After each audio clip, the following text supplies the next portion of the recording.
FIDE உலக chess championship போட்டியை சென்னையில் தமிழக முதல்வர் ஜெயலலிதா துவக்கி வைத்தார்.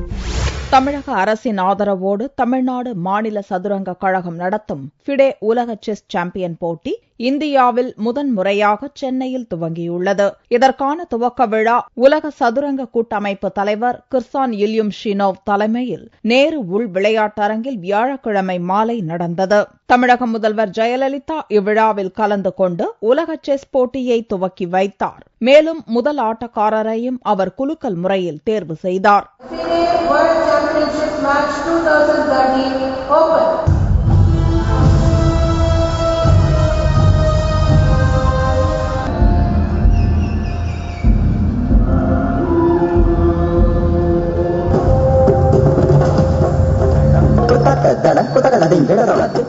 வரும் 26ஆம் தேதி வரை நடக்கும் இப்போட்டியில் இந்தியாவின் grandmaster Viswanathan Anand, Norway நாட்டைச் சேர்ந்த கிராண்ட் மாஸ்டர் மாக்னஸ் கார்ல்சன் ஆகியோர் மோதுகின்றனர்.